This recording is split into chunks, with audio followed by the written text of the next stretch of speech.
esta clase, este seminario, se ha creado por una razón y es porque es cierto que todas aquellas personas que quieren estudiar toda la parte de neurociencia pediátrica, neurodesarrollo, neuroanatomía funcional, neuropsicología, os parece que es un material un poquito complicado, pesado, porque es muchísimas bases y bueno, es frecuente que no encontréis un poco lo práctico de esa parte de conocimiento.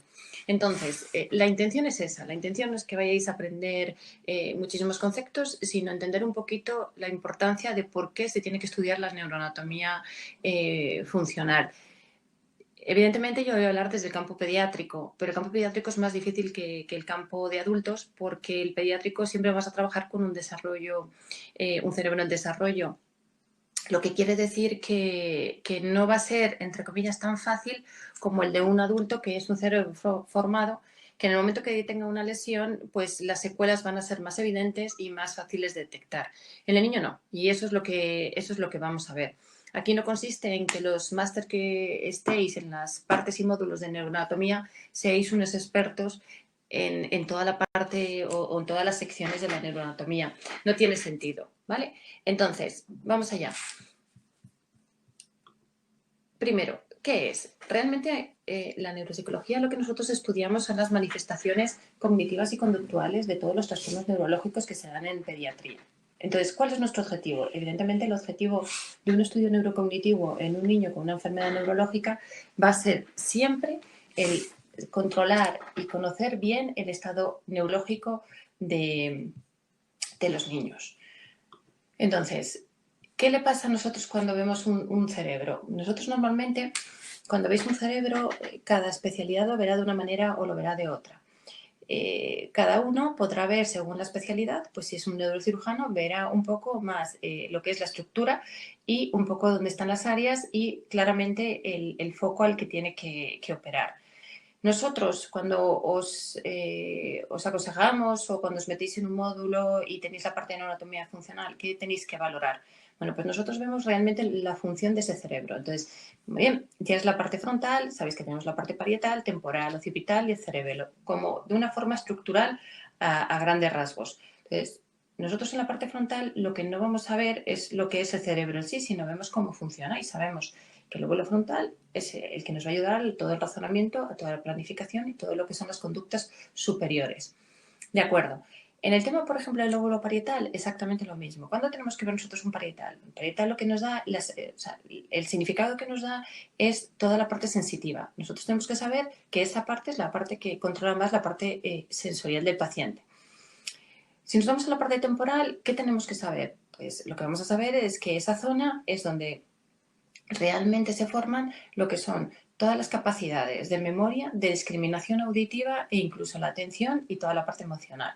Y el lóbulo occipital, ¿qué nosotros vamos a ver? Nosotros tenemos que saber que ese lado, esa parte, es el primer receptor de todo aquello que entra por el ojo, es decir, todo lo que vemos. Entonces, vosotros, todos los que vais a trabajar en la parte de neuroimagen, vais a trabajar de esa forma, viendo al cerebro según sus funciones. Entonces, es muy incómodo hablar. Entonces, cuando ya nosotros tenemos un cerebro y sabemos un poco las funciones, vamos a ser más capaces de entender qué enfermedad está afectando, dónde puede tener esa repercusión y cómo puede presentarse clínicamente, en este caso en el niño o en cualquier otro paciente. También sabemos, y siempre lo van a decir, que tenemos dos hemisferios, evidentemente el derecho y el izquierdo, y cada uno tiene unas funciones, ¿de acuerdo? Esto se fue estudiando hace muchos años y efectivamente el izquierdo pues parece ser que tiene más una dominancia más lógica, una dominancia más del lenguaje y el hemisferio derecho una dominancia más espacial, atencional, pero no significa que lo tengamos totalmente diferenciado, sino que trabajan conjuntamente. El hemisferio izquierdo se puede ocupar un poquito más de toda la parte verbal, pero sin el hemisferio derecho no hace nada, porque si tenemos un lenguaje en el que somos capaces de expresar, pero no somos capaces de entender el lenguaje no verbal, aquí no existe un lenguaje. ¿Con esto qué quiero deciros? Que efectivamente tenemos una simetría funcional en nuestros cerebros, pero no son completamente independientes. Uno está unido con el otro. Entonces, ¿en esto qué se traduce? Pues esto se traduce en lo que vais a estudiar la mayor parte o los que vais a trabajar todos los que estudiéis o trabajéis en la parte de neurociencia pediátrica. A nosotros lo que nos interesa mucho es conocer las áreas funcionales de toda la parte cerebral. Entonces, ¿qué tenemos? A ver, ¿esto está bien? Ok, vale, ¿qué tenemos? Vale, tenemos las áreas primarias, las áreas secundarias y las áreas terciarias. Si nosotros vemos las áreas primarias, es exactamente dónde va la información que viene de los 5 sentidos. ¿Qué es esto? Pues que si yo tengo por aquí el tema del ojo, entra por la parte frontal y llegará al occipital. Si no llega esa función al lado occipital, nosotros no vamos a ser capaces de ver nada. Lo que haríamos es una ceguera cortical. Entonces, si por otro lado nos llega una parte, una melodía, la primera información que va a recibirla es la temporal, es decir, tiene que haber una discriminación. Nosotros recibimos la información y aquel que se ocupa de codificar y descodificar va a ser nuestro cerebro. Entonces, nuestro cerebro forma, es verdad que una forma conjunta. Y de ahí son todas estas áreas. Las áreas primarias son las principales, lo que hemos dicho, la parte occipital, cuando llega toda la parte visual, la parte auditiva, cuando nos llega toda la parte de nuestros oídos. La parte táctil es la que nos va a llegar a la parte parietal. ¿Vale? La parte, por ejemplo, también incluso de la parte de planificación, movimiento motor e incluso el movimiento ocular, el primero que va a ir es a la parte frontal, ¿vale? Pero estas áreas primarias realmente lo único que nos dicen es que la información sí que llega al cerebro, es decir, nuestros órganos sensoriales funcionan perfectamente, pero no nos van a decir nada más, no nos van a dar información. Entonces, ¿cuándo empezamos a tener un poquito más de información? Pues cuando entran en juego las áreas de asociación. ¿Qué son las áreas de asociación? Es cuando se van juntando con sus áreas más próximas y van dando un poco de sentido a lo que ha recibido ese cerebro. Visión, pues van a ser ya capaces de entender un poquito lo que es, pues quizá lo que estoy viendo, la forma que tiene, incluso puede detectar el color, es decir, lo va percibiendo, pero no lo reconoce, ¿vale? Pero ya es un paso, ya es capaz de percibir aquello que vemos, al igual que es lo mismo que es percibir la parte que oímos.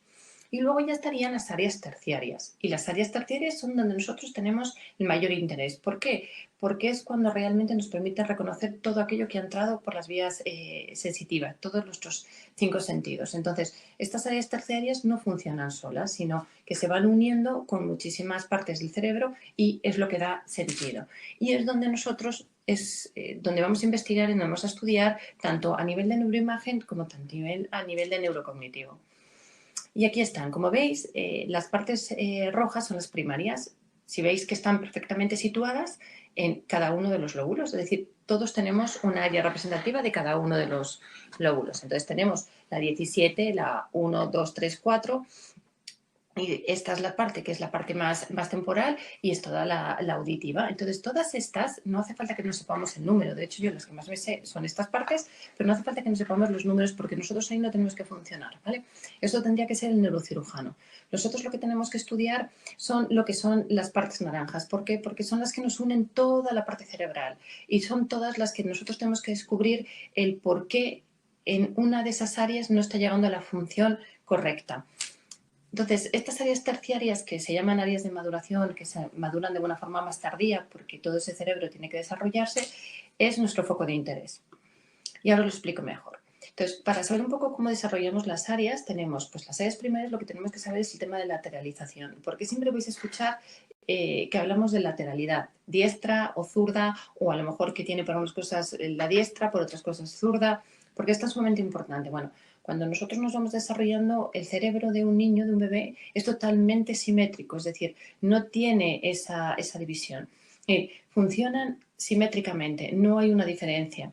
Por eso es tan sumamente importante que cuando nosotros valoramos y exploramos un bebé, utilice sus 2 manos, mueva sus 2 pies de la misma forma. Si en cambio vemos que siempre tiende a tirar para agarrar algo con una sola mano, ahí estamos viendo que ese cerebro no se está desarrollando correctamente.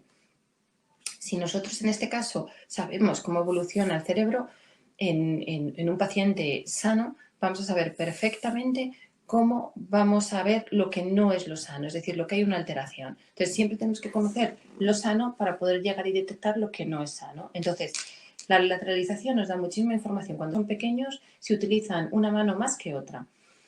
Esas son las zonas sobre todo primarias. ¿Por qué las primarias realmente funcionan correctamente? Porque es el primer desarrollo. O sea, nosotros nos vamos desarrollando según la necesidad, según nuestra necesidad de la propia naturaleza. Al primero que necesitamos simplemente la parte de succión, la parte de alimentación y poco a poco vamos desarrollando. ¿Por qué normalmente no sabemos si somos capaces el propio bebé de regular su temperatura? Porque no es capaz de codificar cómo está. Entonces somos nosotros el que tenemos que favorecer esta parte. ¿Por qué? Porque su cerebro es totalmente inmaduro. Luego nos vamos a pasar a las zonas secundarias. Las zonas secundarias, como ya has dicho, son un poquito más complejas, o sea, se ayudan de los demás, de las demás áreas cercanas, para poder dar un poco más de comprensión a lo que ha llegado a ese cerebro. Y ahí ya empieza a lateralizarse un poquito más, es decir, empieza a haber unas pequeñas diferencias. Y según vamos creciendo, aumenta la complejidad. Entonces, desde las primarias hasta la tercera, lo más sencillo son las primarias y según vamos creciendo, se van creciendo todas las conexiones, entonces todo lo vamos complicando un poquito más. Es decir, nosotros somos capaces de hacer, o nuestro cerebro es capaz de hacer o codificar cosas mucho más complejas.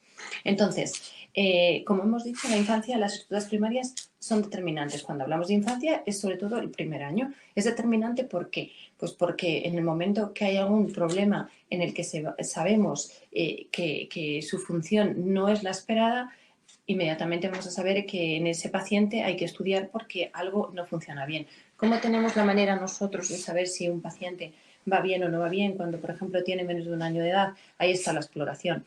No vas a pasar un test a un bebé de un año, sino tienes que conocer perfectamente los sitios motores y tú tienes que saber explorar a ese niño. Cuando tú exploras a ese niño, es una exploración muy parecida a la que hace neurológicamente, vamos a poder descubrir si este niño tiene una alteración, tiene una enfermedad o tiene sospecha de. Entonces, ¿qué pasa con los receptores? Exactamente lo mismo. Los primarios, al ser tan sumamente específicos, tienen unos receptores muy específicos para cada información que llega. Es decir, es el receptor específico si yo recibo algún tipo de visión, algún tipo, cualquier imagen visual, siempre va a tener, cuando va al occipital, un receptor muy específico. Cuando vamos complicando, esos receptores van disminuyendo. ¿Por qué? Porque ya no es solo un receptor el que recibe la información, sino que a lo mejor ya pueden ser más receptores. Y totalmente, perdona, menos receptores. Y cuando ya son las zonas terciarias, no cuentan con receptores específicos. ¿Por qué? Porque entran en juego muchísimas más funciones. No puede haber lo que es un receptor específico para una sola información, ya sea visual, auditiva, de lenguaje, lo que queráis. No puede haber solo un receptor. Tiene que haber muchos más porque entran en juego todas las áreas del neurodesarrollo. Con esto yo creo que lo vais a ver fenomenal.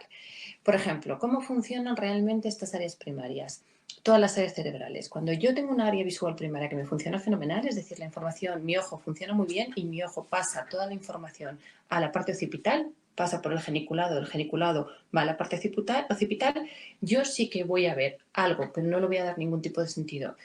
Y si esa área se me lesiona, ¿qué voy a ver? Pues como veis aquí, lo que voy a ver son manchas negras, ¿vale? Que es lo que llamaríamos la ceguera cortical. En el caso que realmente no tenga esa alteración, ¿qué voy a ver? Pues voy a ver algo, pero tampoco lo voy a poder dar significado, pero sí que lo veo. Cuando, por ejemplo, ya pasamos a las áreas secundarias, ¿qué es lo que vamos a poder comprender o dar sentido? Pues vamos a ser capaces de percibir. ¿Qué vamos a ser capaces de percibir? Bueno, pues yo aquí puedo ver que son dos señores, un poco por la forma, por el tamaño que tienen, puedo decir un poco, incluso un poco la edad que puedan tener, pero poco más, es decir, un poco lo que es la forma y lo que es el color. Pero sé que son tamaños y me parecen hombres, pero no puedo decir nada más. Si yo realmente lesiono esas áreas secundarias, ¿qué voy a ver? Pues voy a ser capaz incluso de dibujarlo, un poco el tamaño puedo dibujarlo, pero soy incapaz de percibir absolutamente nada. No sería capaz de decir, oye, pues parece un hombre un poco por la forma y el tamaño que tiene. No voy a ser capaz. Y luego las áreas terciarias son las que ya nos van a permitir reconocer. ¿Qué significa reconocer? Bueno, reconocer significa que soy capaz de ver, soy capaz de identificar lo que veo y soy capaz de dar sentido a lo que veo. Por ejemplo, en el cuadro, yo sé que son pescadores, yo puedo pensar que realmente la vida del pescador es una vida muy difícil porque es una vida muy sacrificada, dependen muchísimo de varios factores y son personas que envejecen antes por la situación ambiental de lo que es vivir en el mar, el sol y lo que son los hábitos del sueño. Todo eso que me lo da a mí la vía terciaria. ¿Y por qué me da toda esa vía terciaria? Porque las terciarias recogen información, ¿vale? De todos los lóbulos. Los unen para que tú puedas reconocer. En el caso que yo tuviese lesionadas las terciarias, en este caso que es la terciaria más visual, ¿qué pasaría? Pues que sería capaz de decir que son dos hombres, sería incluso capaz de decir que hay una barca, pero no sería capaz de decir absolutamente nada más. Puedo decir sí, pues parece ser que son dos hombres, parece ser que hay un barco, sí, puede ser el mar, pero yo no voy a reconocer ninguna situación. Nosotros para la vida tenemos que reconocer todas las situaciones. ¿De acuerdo? Entonces, voy a ver que no haya nada. Vale, de acuerdo. Entonces, ¿qué le pasa al cerebro en desarrollo? Como hemos dicho, el cerebro en desarrollo, cuando nacen son totalmente inmaduros y ese cerebro se va a ir desarrollando según lo que nosotros vayamos a necesitar. Claro, si nosotros tenemos que ir desarrollándonos y además a una velocidad muy grande, nuestro cerebro va a necesitar muchísimo aporte de energía, con lo cual es un factor diana para cualquier tipo de enfermedad. Si yo tengo una enfermedad X en el primer año de vida en el que mi cerebro necesita muchísimo aporte de oxígeno, de glucosa, muchísimo aporte de alimentación en general para que vaya desarrollando bien, si yo tengo una enfermedad, ¿dónde va a ir? Pues aquel que tenga mayor necesidad de recursos. Por eso decimos que el cerebro de un niño es un órgano diana para muchísimas enfermedades. Esa es la parte que podemos decir que es negativa, pero la parte positiva es la neuroplasticidad que nosotros tenemos. ¿Qué significa? Que como ese cerebro está en desarrollo, tenemos una buena capacidad de recuperación. Es decir, no hay nada escrito. En un niño puede tener una enfermedad, puede tener una afectación del sistema nervioso central, pero nadie nos dice hasta dónde puede llegar ese niño. Entonces, ¿nosotros qué tenemos que valorar? Pues tenemos que valorar que al estar ese cerebro en desarrollo es capaz de trazar otras carreteras para poder llegar a esa función. A veces las conseguiremos, a veces no, pero siempre hay opción, siempre hay una opción, ¿vale? Y siempre hay esa opción porque ese cerebro está en desarrollo y se está formando. Entonces, tenemos otros atajos o otras carreteras. Entonces, es la parte que siempre nosotros nos tenemos que quedar. Cuanto mejor exploremos al niño, cuanto mejor conozcamos el cerebro, cuanto antes diagnostiquemos al paciente, más fácil tenemos el poder llegar a potenciar lo máximo ese cerebro e intentar recuperar. Entonces, cuando hablamos de la parte neurocognitiva, ¿de qué estamos hablando? Efectivamente, en la parte neurocognitiva estamos hablando de la parte del desarrollo cerebral, lo que es el neurodesarrollo, que esos son como los procesos del cerebro, es decir, cómo funcionan, cómo se van desarrollando y qué función tienen. Pero hay una parte muy importante que es el funcionamiento. Yo puedo tener una alteración neurocognitiva, pero puedo tener un funcionamiento muy bueno. ¿Y eso cómo puede ser? ¿De acuerdo? Cuando yo tengo una alteración en un niño que veo que efectivamente, imaginaros una parálisis cerebral. Una parálisis cerebral es la definición cuando un cerebro menor de 2 años sufre un daño, ya sea por prematuridad, ya sea por una encefalopatía hipoxicoisquémica, ya sea por lo que sea, porque se ha caído, da igual. Se llama parálisis cerebral. Todo aquel daño cerebral que pasa cuando el niño es mayor de 2 años se llama daño cerebral adquirido. Entonces, imaginaos en la parálisis cerebral, es decir, que ese niño antes de los 2 años ha tenido una lesión y realmente está muy afectado a nivel motor. Vale, está a nivel afectado motor, pero tiene un entorno familiar maravilloso, tiene un entorno educativo maravilloso, tiene los tratamientos necesarios y todas las demás áreas están funcionando correctamente. Es decir, él va a su clase, a su nivel, lo que pasa es que tiene esta parte motora. Entonces, ¿qué quiero decir con esto? Que una cosa es que nosotros valoremos todos los procesos neurocognitivos, pero una cosa muy importante es el funcionamiento. Nosotros lo que buscamos es que ese niño tenga un funcionamiento adecuado. ¿Cómo hacemos el funcionamiento? ¿Dónde valoramos el funcionamiento? Pues evidentemente en los menores de 3 añitos lo que vamos a ver es un desarrollo evolutivo, es que sea capaz de comunicarse, el que sea capaz de desplazarse, el que sea capaz de manejar sus manos, el que sea capaz de ir aprendiendo, asimilando. ¿Y cómo vamos a valorar el funcionamiento nosotros a partir, imaginaros, de 3 años? ¿Cómo funciona en el colegio? Al igual que a un adulto se le va a valorar el tipo de secuelas, imaginaros con un ictus, cómo es capaz o qué capacidades tiene dañadas y qué capacidades tiene preservadas, cómo realmente es capaz de desenvolverse otra vez en su situación laboral o su entorno familiar. ¿Qué buscamos? Un funcionamiento. Yo puedo tener una hemiparesia de adulto por un ictus, pero funciona adecuadamente. ¿Puedo decir que este paciente tiene un trastorno neurocognitivo? Bueno, pues no. ¿Por qué? Pues porque a pesar de que tiene esas alteraciones, tiene un funcionamiento correcto. ¿Vale? Entonces, es muy importante, tanto en adultos como en niños, saber valorar los procesos neurocognitivos, pero saber valorar su funcionamiento. Porque sinceramente, si nos quieren valorar a todos, todos nos vamos a encontrar con algo diferente. Algunos incluso tendremos alguna alteración neurocognitiva, pero funcionamos correctamente. Entonces, si tú funcionas correctamente, ¿hay que hacer algo? No. ¿Por qué? Porque tienes un funcionamiento adecuado, porque estás rindiendo bien.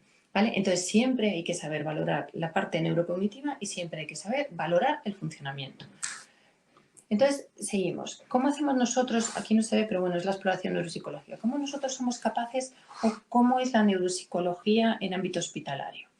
Bien, o sea, nosotros la neuropsicología en el ámbito hospitalario es posiblemente muy diferente a cualquier otro tipo de neuropsicología que se haga en otros campos, en otros ámbitos. ¿Por qué?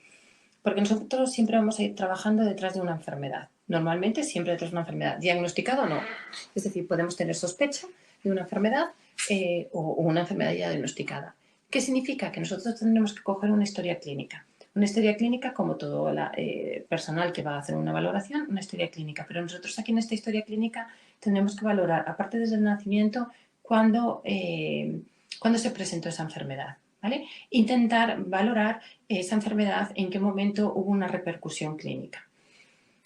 ¿Qué significa? Que nosotros en la historia clínica vamos a tener que ser muy especialistas en determinadas enfermedades. No tendremos que saber todas, pero anteriormente tenemos que saber qué enfermedad ha tenido ese niño para saber, si no lo sabemos, buscar en bibliografía qué es esa enfermedad y cómo se suele expresar en el neurodesarrollo, para saber bien qué es lo que tenemos que preguntar cuando la familia acuda a la consulta. Entonces, la historia clínica en sus pacientes es esencial porque allí es donde vas a encontrar muchísima información y ya vas a poder barajar hipótesis de lo que le puede pasar al niño.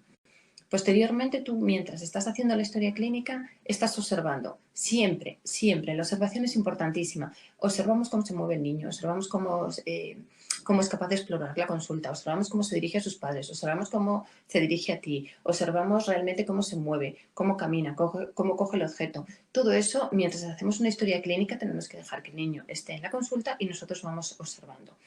Luego, posteriormente, si la cosa es necesaria, se le hacen pruebas psicométricas.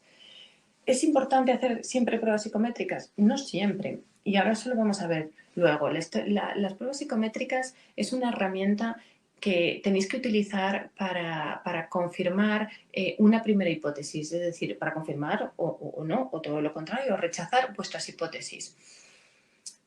En resumen, cuando nosotros tenemos un paciente en el ámbito hospitalario va a tener un par de interconsultas, es decir, te lo va a derivar a algún especialista. Tenemos que saber de qué enfermedad se trata y de forma anterior a que venga la familia tenemos que saber qué da esa enfermedad, cómo se suele expresar. Posteriormente, cuando ya venga la familia, ya podremos hacer una historia porque ya tenemos una hipótesis. Este tipo de enfermedad suele expresarse en alteración motora. Ya tenemos nuestra primera hipótesis. Cuando cogemos la historia clínica ya podemos hablar con los padres de todo el desarrollo psicomotor, de qué les preocupa, etc. Mientras nosotros observamos. Si lo tenemos muy claro y jugando con el paciente posteriormente y explorando al paciente, a lo mejor no hace falta aplicar pruebas. Y sí, pues ya veremos las pruebas. Luego, informes. Los informes siempre son muy importantes porque cuando hablamos de informes complementarios son o de otras especialidades médicas, es decir, imaginaros, el oftalmólogo es muy importante, el otorrino, el neurólogo, el psiquiatra. O sea, tenemos muchas especialidades que necesitamos saber un poquito su punto de vista y su visión para poder nosotros ver en conjunto a ese niño. Pero además también importantísimo todo lo que son los informes escolares y los informes de centros de rehabilitación donde está yendo ese niño. Toda esa información para poder hacer una buena exploración es necesaria. Una vez que diagnosticamos al paciente, que siempre, siempre, siempre en niños va a ser un diagnóstico actual. ¿Qué significa eso? Que como trabajamos con un cerebro en desarrollo, lo que vemos ahora mismo, a lo mejor en 6 meses no se ve. O a lo mejor dentro de 6 meses se observa otra cosa. ¿Por qué? Porque claro, si ese cerebro está en desarrollo, todavía falta que muchas de los procesos cognitivos puedan expresarse porque no están todavía desarrollados. Cuando nosotros tenemos claro, podemos orientar al tipo de tratamiento. Entonces, como hemos dicho aquí, ¿qué trabajamos la neuropsicología? Las especialidades pediátricas. Perdonad, las especialidades pediátricas, lo que os he dicho, que la neuropsicología sin los compañeros no es absolutamente nada en el ámbito hospitalario. ¿Por qué? Pues porque son ellos los que nos van a tener que informar de otros aspectos. Por ejemplo, siempre tenemos que saber el informe de allá de donde procede la enfermedad del niño. Es decir, si es un síndrome, del sindromólogo. Si imaginaros que por lo que sea es una diabetes o es una alteración más, del endocrino. Si es una epilepsia o es una distrofia o es una encefalitis, siempre el neurólogo. Si es, por ejemplo, una prematuridad, el neonatólogo. Entonces, todos tenemos que saber un poco el informe y el punto de vista de la especialidad más importante en el caso de la enfermedad de este niño. Y luego también todas las especialidades donde ha ido. Imaginaros un citomegalovirus congénito, que es cuando la mamá está embarazada y se coge el citomegalovirus. Pues, ¿qué tenemos que saber? Pues tenemos que saber el otorrino si ha pasado el cribado auditivo bien. Tenemos que saber las pruebas de imagen para saber si ese niño tiene una alteración en su imagen, es decir, tiene una alteración neuroradiológica. Y tenemos que saber el informe de la exploración neurológica para ver si la exploración neurológica es normal. ¿Vale? Entonces, todo eso es lo que a nosotros nos va a facilitar el conocer de una forma mucho más global al niño. Posteriormente, ¿qué es lo que necesitamos? La familia. La familia es una parte esencial de cualquier consulta médica. Da igual qué tipo de consulta. La familia nos da muchísima información y hay que saber escuchar muy bien. La mayor parte, todos casi siempre tienen muy buena intuición y te saben decir muy bien el problema o lo que más le puede preocupar a ellos de su hijo. Muchas veces ellos no saben dar el nombre, pero te informan. Lo que pasa que es verdad que vosotros tenéis que saber, por eso os decía, tenerlo muy claro con qué niño os vais a encontrar, porque tenéis que saber muy bien qué queréis preguntar, qué hay que preguntar, ¿vale? Porque la familia, aparte de que la situación suelen ser muy complicadas, tienen toda la información colapsada. Entonces tenemos que ser nosotros el que ayudemos a organizar completamente esa cabeza para poder sacar toda la información que nosotros necesitemos. Y lo mismo que he dicho antes, sin duda es importantísimo todos los informes de todos los terapeutas que llevan a ese paciente. ¿Por qué? Porque su punto de vista es esencial. Tienen unos objetivos y nos pueden contar cómo es la evolución y cómo ven ellos. Y luego, por otro lado, esencial la educación, desde la escuela infantil hasta el centro escolar. Cómo se relaciona, es capaz de seguir el ritmo, qué suele hacer en clase, cómo ha adquirido estos conocimientos. Entonces, todo eso es lo que a ti mismo te va a poder dar una información en la que te va a indicar qué luego tienes que explorar, es decir, qué es lo que tienes que explorar en la consulta. ¿Vale? Entonces, esto iba con parte de... bueno, era dinámico, era con animación, pero no ha salido. ¿Qué significa esta presentación? Que yo siempre a todos los alumnos que vienen conmigo, a todos, pero a todos les digo que lo más importante es el ojo clínico. ¿Qué quiere decir esto? Que tenemos que saber qué pruebas psicométricas existen, sí. Tenemos que saber pasar las pruebas tal cual nos lo dicen, sí. Pero ninguna de estas dos te van a dar realmente la solución para ser un buen profesional. ¿Qué te va a dar la solución? El saber mirar, ¿vale? El saber observar. ¿Cómo nosotros aprendemos a observar? Efectivamente, viendo un niño, viendo otro, eso sin ninguna duda, pero también teniendo el conocimiento base de lo que es ese desarrollo y sobre todo lo que es el desarrollo normal, ¿vale? Entonces, tenemos que ser muy capaces de observar, pero de observar constantemente. Y luego, incluso en las pruebas psicométricas, cuando ya hayáis pasado 25.000 y ya sepáis cómo van, ahí tendréis la libertad absoluta para pasar un test simplemente por ojo clínico. ¿Qué significa esto? Que si yo quiero saber si ese niño percibe bien y le paso esta primera prueba de figuras superpuestas, a mí no me interesa, no me hace falta corregirlo. Simplemente quiero ver cómo lo hace y cómo lo veo. Que luego incluso podemos hacer pruebas caseras. Si yo veo que a un niño en el que creo que va a tener un problema perceptivo visual, veo que esta imagen le cuesta un poco, como descifrar todos, tengo otra imagen mía casera preparada en la que cada fruta tiene un color. ¿Por qué? Pues porque lo que quiero saber es que si a este niño le doy referencias, es capaz de detectarme todas. Entonces, ¿qué es lo que busco? Yo ya he podido pasar 25.000 pruebas y 25.000 pruebas tal cual me lo pide lo que es el manual. Pero a mí la información que me da es cómo lo hace. Y sobre todo es, paso esta prueba, ¿por qué? ¿Cuál es el motivo de que pase esta prueba? ¿Qué es lo que quiero llegar a ver? Esa es la pregunta real para que un test te pueda ayudar. ¿vale? Estamos hablando de clínica, no estamos hablando de investigación, que luego iremos. O sea que lo más importante es entrenar el ojo clínico. Entonces, ¿qué tenemos que saber de nuestros pacientes? No sé si aquí. Bueno, ¿qué tenemos que saber de nuestros propios pacientes? Que hay que aprender a trabajar con aquello que no se ve. ¿Qué significa? Como siempre he estado repitiendo lo que está en la presentación, el cerebro está en desarrollo, con lo cual si está en desarrollo habrá funciones que no han emergido. Entonces tú no puedes valorar una función que todavía no está o no se ha desarrollado. Entonces hasta que no se complete no puedes realmente decir o diagnosticar. ¿Qué significa esto? Pues que tenemos que ser pacientes y tenemos que saber enseñar muy bien tanto a los profesionales como a, perdona, a la familia que hay que saber esperar. Es decir, podemos valorar las funciones de un determinado niño que se tienen que dar en esa edad, ¿vale? Pero jamás podremos valorar unas funciones que ni siquiera su cerebro ha podido desarrollarse. Entonces hay que tranquilizar y decir, bueno, pues mire, podemos verle en 6 meses para ver un poquito cómo va y en 6 meses me va a dar más información. Entonces, eso es muy importante que siempre tenéis que trasladar, que un cerebro en desarrollo te obliga a ir con tranquilidad y paciencia y ver exactamente el desarrollo que tiene en ese momento. Entonces, efectivamente, pues dice, ¿más difícil un pronóstico fiable? Pues sí. ¿Por qué? Porque como constantemente estamos hablando de que es un cerebro en desarrollo, si tú estás en una forma global, todo unido y pegado, y yo hago un daño, yo no sé por dónde va a salir, porque está todo muy globalizado. Diferente es cuando yo tengo un globo totalmente diferenciado y si yo daño esta parte, sé lo que voy a tener o sé lo que me voy a esperar.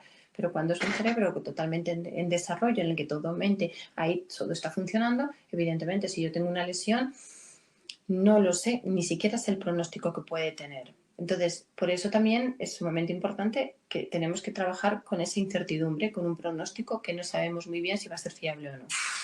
Y evidentemente las lesiones siempre van a ser más difusas, no van a ser tan sumamente específicas. De hecho, en un cerebro, si yo tengo, por imaginaros, un daño o un pequeño ictus por una malformación arteriocerebral, arteriovenosa en la parte occipital, ¿qué espero? Pues que este niño no vea y a lo mejor me encuentro un niño que ve perfectamente y que se defiende muy bien. Pero a lo mejor cuando este niño va creciendo y va a empezar con la lectoescritura, este niño veo que va muy lento, muy lento. Entonces, ¿qué significa? Que cuando le quise valorar por el ictus, dije, anda, pues si es que visualmente no tiene ningún problema, pero cuando ese cerebro se ha ido desarrollando y ha ido avanzando, veo que efectivamente pues tiene un problema perceptivo visual, es decir, es capaz de ver, pero realmente no lo codifica y no reconoce perfectamente lo que ve.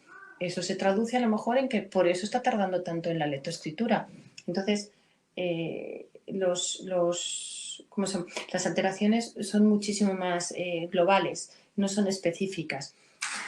Entonces, por eso es algo muy importante, pero igual que vosotros, los que se vayan a dedicar al cerebro en desarrollo, el neurodesarrollo, es importante que lo tengan muy presente, cómo sepan trasladarlo a las familias, ¿vale?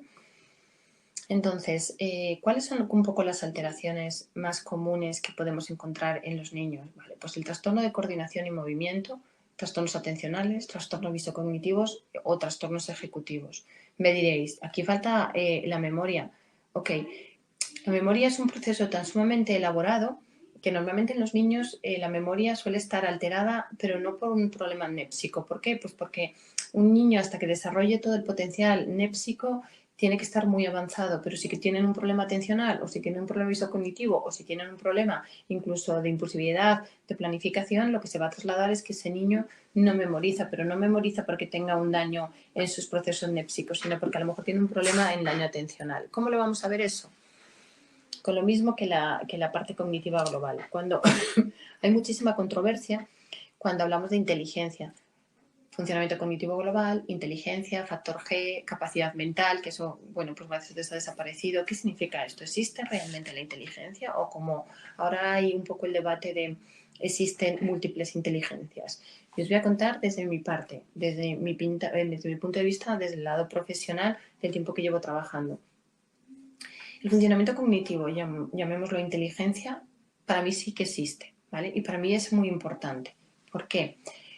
Simplemente porque me va a decir si ese niño lo puedo situar en la parte normal o no. Y si te sitúo en la parte que no es normal, es decir, sospecho que hay una discapacidad, existen pruebas médicas que tengo que hacer, ¿vale? ¿Por qué? Porque hay algo tanto genético o incluso en la parte cerebral que tenemos que estudiar. Entonces, cuando viene un niño X con 6 añitos o incluso menos, con una enfermedad, sí o sí hacemos un desarrollo cognitivo global, ¿vale? ¿Qué significa un desarrollo cognitivo global? ¿Qué significa que haya un intervalo de 85 a 115? Bien, pues a mí me da igual que haya un intervalo de 85 a 115. Yo solo sé que si está entre 85 y 115 el niño es normal. Me da igual que esté en 115, me da igual que esté en 86. Me da exactamente igual. ¿Por qué? Porque puedo considerar que ese niño a nivel cognitivo, a nivel global, va bien. No tengo que por qué derivar ni hacer más pruebas. Pero sí hay que valorar el nivel y los procesos neurocognitivos, que es lo que habla mucha gente de lo que son las múltiples inteligencias, ¿vale? Entonces, yo voy a dar la razón. Es decir, tenemos una capacidad intelectual, sí. ¿Y una capacidad intelectual nos va a definir nuestra vida? No, no, para nada. Sí que nos va a definir que si tenemos una capacidad intelectual normal, que luego os he puesto unos ejemplos para que lo veáis, pues me va a decir que ya no me va a importar tanto esa inteligencia. Yo ya sé que es normal, yo ya sé que no tengo que hacerte más pruebas, pero realmente el éxito en la vida no te lo va a dar esa inteligencia que te ha salido normal. ¿Qué te va a dar? Te va a dar lo que es tus procesos neurocognitivos. Ahí sí. Es decir, te lo va a dar el resto de áreas neurocognitivas. De ahí es lo que vamos a estudiar, qué es lo que te va a dar el éxito o el fracaso en tu vida. Luego con esto lo vamos a ver un poquito más tarde. Entonces, el trastorno de coordinación y movimiento, y esto lo vais a ver bien. Vale. ¿Qué significa el trastorno de coordinación y movimiento? Como su propio nombre dice, hablamos de la parte motora, ¿no? Entonces, de la parte motora yo puedo decir, pues mira, sí, tiene una alteración, tiene una parálisis cerebral. Ok, ¿qué significa una parálisis cerebral? Bueno, pues que puede tener una espasticidad, puede tener una corea, puede tener una ataxia, ¿de acuerdo? Y ya está. Pero ¿por qué ese niño va tan mal en su funcionamiento del aprendizaje? Bien, porque yo puedo tener un trastorno de coordinación motora. Yo puedo tener una distonía, que es un movimiento normal. Entonces, ¿dónde me puede afectar? Pues me puede afectar en motricidad fina. ¿Por qué? Pues porque si yo tengo que escribir, pues tengo que hacer un esfuerzo mayor para poder escribir y controlar esa distonía o esa corea. Lo mismo me pasa con el tema del habla. Si yo tengo una parálisis cerebral de tipo atáxico, es decir, me ha fallado, tengo una lesión cerebelosa, yo voy a tener un movimiento también de orofacial alterado, que significa que voy a tener un habla disártrica. Pero imaginaros que pasa muchísimo que todas el resto de funciones neurocognitivas son normales, está bien, pero el niño va con un desfase tremendo. ¿Por qué? Y además, incluso creo que va a tener problemas atencionales. O me puede venir a la consulta o puede venir a vuestra consulta diciendo, no, es que este niño tiene problemas atencionales. Bien, si yo valoro a nivel atencional, quitando toda la parte motora y veo, oh, está bien. Entonces, pues muy fácil. Si yo sé que ese niño tiene una alteración motriz, en el que imaginaros tiene una corea, ¿vale? Y con movimientos distónicos. Y tiene que estar en su clase sentado con el lápiz, con la hoja y hacer una ficha, ese niño tiene que hacer tan sumamente esfuerzo para poder continuar, tiene que hacer un esfuerzo tremendo para poder controlar ese cuerpo, que lo que te va a ocasionar es una fatiga física. Una fatiga física en que se va a convertir en una fatiga cognitiva. Y cuando nosotros estamos cansados, ¿qué hacemos? La atención es la parte más sensible que tenemos. Si nosotros estamos cansados, si nosotros estamos tristes, si nosotros estamos ansiosos, si nosotros estamos al revés, hiperactivos, ¿dónde vas a tener la alteración? En la atención. Entonces, ¿esto podríamos hablar que es un déficit de atención? No. ¿Qué tendríamos que hacer en este caso? Ok, pues lo que tenemos que hacer es que si sabemos perfectamente que su problema es un trastorno motor puro que le afecta tanto al habla como le afecta tanto al escribir, pues te tendré que poner medidas compensatorias. La vida te ha creado una desigualdad, ¿no? Te ha creado una desigualdad. ¿Por qué? Pues por razones X has tenido una lesión cerebral y te provoca una parálisis cerebral. Entonces, ¿qué tendré que hacer? Compensarte con tus iguales.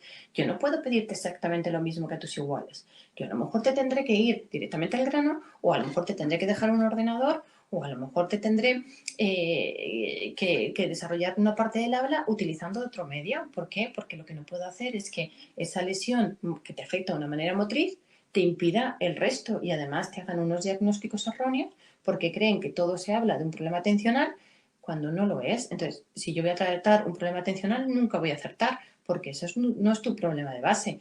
Tu problema de base es un motor y como no te han compensado, ¿qué te han hecho? Bueno, pues provocarte un problema atencional, ¿vale? Entonces esa es la parte importante de poder diferenciar qué es lo que tiene cada niño. Los trastornos visocognitivos. Este ejemplo es muy parecido al que estáis, al que os he puesto antes con los cuadros, ¿vale? Entonces, si nosotros tenemos esto y entra por el ojo sigue, todos tenemos unos recorridos totalmente definidos, entonces entra por aquí, va por el geniculado y pasa a la parte occipital. En la parte occipital, como hemos dicho, es el área primaria. Solo dice que me ha llegado la información correcta. Esta nos va a pasar hacia la parte parietal, que nos va a decir un poquito pues dónde se sitúa, categorizarlo en el espacio. Y luego la parte más temporal nos va a decir incluso qué es lo que estoy percibiendo, cómo dar nombre a lo que percibo, ¿vale? Entonces son estas trayectorias, es decir, visual va por aquí, llega a la parte occipital y va por un lado y va por el otro, ¿vale?